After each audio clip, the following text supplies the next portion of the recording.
কাছাৰ জিলাৰ ধলাই অঞ্চলত বজ্ৰপাতত 2 কিশোৰৰ প্ৰাণহানি। কিশোৰ দুগৰাকীৰ নাম দিলাৱাৰ হুছেইন আৰু জিয়াউল হুছেইন।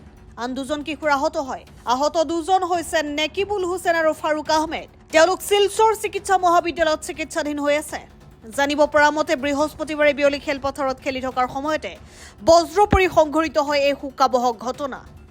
আমরা আনুমানিক 12:45 মিনিটে গঙ্গানগর পার্ট 3 বুরুঙ্গা বস্তিতে এসে দেখলাম যে তরুতাজা 2টি প্রাণ নিয়েছে বজ্রঘাতে। 2জনকে নেওয়া এই মুহূর্তে ওদেরকে আমরা ম্যাজিস্ট্রেট তদন্তে ওদেরকে ময়নাতদন্তের জন্য মেডিকেলে পাঠাইতেছি। ঘটনাটা আনুমানিক 12:45 থেকে 1টার সময় হয়েছে। আচ্ছা, বলে ওরা স্থানীয়রা জানিয়েছে। হ্যাঁ, গঙ্গানগর পার্ট 3 বুরুঙ্গা বস্তিতে। আচ্ছা, যে জায়গা হয়েছে এইটা কোন জায়গা? এই জায়গাটা হচ্ছে গঙ্গানগর পার্ট 3 বুরুঙ্গা বস্তি একটা ফিশারির ছাউনি আছে, ওই ছাউনিতে ঘটনাটা ঘটেছে। 4জন ওইখানে 4জন ছেলে বৃষ্টি এসেছিল আর ওই সময় দৌড়ে গিয়ে ওই ছাউনিতে এরা আশ্রয় নিয়েছিল।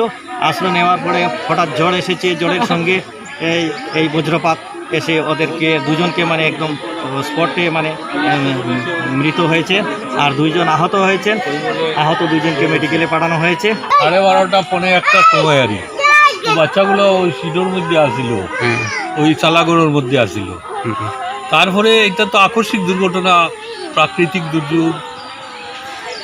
এই সময় তো আমিও গড় আসিলাম ওই সময়। ওইগুলা দুর্ঘটনাটা হয়েছে, বুঝছেন নি? এখন খুব বড় ডাকও দিছে না, আর কারেন্ট বিদ্যুতে চমকাইছে, এমন সিরিয়াস চমকাইছে না। এর মধ্যে তো হয়ে গেছে প্রাকৃতিক দুর্যোগ, তো যার কেউ তো কিছু করার মতো না। এখন ব্যাপার হইল সারা ফ্যামিলির মধ্যে 3 ভাই ও 3টা বাচ্চা, 2টা তো স্পট ডেড আর একটা সিরিয়াস মেডিকেলও নেওয়া হয়েছে, অ্যাডমিশন দেওয়া হয়েছে। একমাত্র ছেলে আজিজুর কইবার, তার একমাত্র একটা ছেলে। আর আতাবুর কইয়া তার যে আতাবুর না মতিবুর যে তার বড় ছেলে, ছোট্ট একটা ছেলে আছে। আর একমাত্র অবলম্বন হইল তার ওই বড় ছেলে। 2জনের 2টা ছেলে।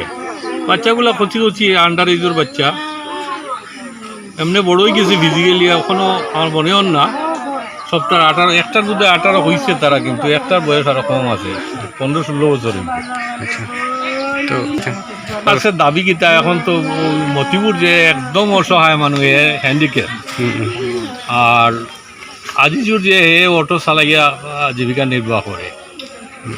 আর প্রশাসনের এসে কিতা সরকারের কাছে কইতাম, কিন্তু আমরা তো সরকারের কাছে একটা দাবি চাইয়া যে কিছু আর্থিক সাহায্য সহানুভূতি করলে, যে মতিপুর যে একেবারে অসহায়, হ্যান্ডিক্যাপ, চলাফেরা করতে পারেন না ওরকম আর তার গড় নাই, ভাঙ্গা চাঙ্গা, একারে অসহায়। আর ও আজিজুর যে অটো চালাইয়া জীবিকা নির্বাহ করে, একটু তারারে আর্থিক বড় ছেলেগুলা, একমাত্র ছেলে তার, এটা তো আড়াই লিছে।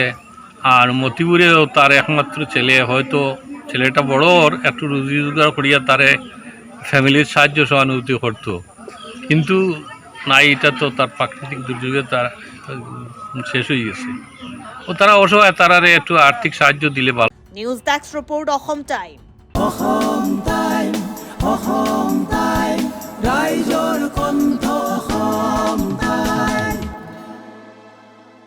আপোনাৰ প্ৰিয় চহৰ নলবাৰীত নিজাববীয়াকৈ বসবাস কৰাৰ সপোন আছে নেকি? চহৰৰ মাজমজিয়াত মাটি কিনি ঘৰ সাজি লোৱাৰ সমস্যাই দেখা দিছে নেকি? সেই সমস্যা এতিয়া আৰু নাই।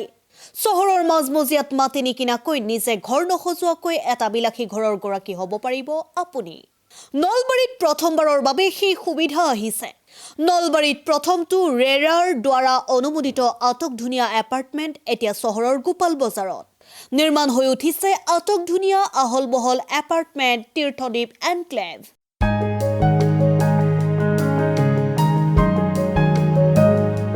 চহৰৰ গোপাল বজাৰৰ DIC পথত নিৰ্মাণ হৈ উঠিছে তীৰ্থদ্বীপ এনক্লেভ এপাৰ্টমেণ্ট। 2টা আৰু 3টা আটকধুনীয়া শুৱনি কোঠাযুক্ত সপোনৰ ঘৰ, যথোপযুক্ত গাড়ী পাৰ্কিঙৰ সুবিধা, নিৰিবিলি পৰিৱেশ, যাতায়াত আৰু যোগাযোগৰ উপযুক্ত সুবিধা আপোনাৰ সপোনৰ ঘৰখনৰ বাবে ন্যূনতম হাৰত বুকিং চলি আছে পলম নকৰি এতিয়াই যোগাযোগ কৰক 9706010636 আৰু 9954253864 নম্বৰত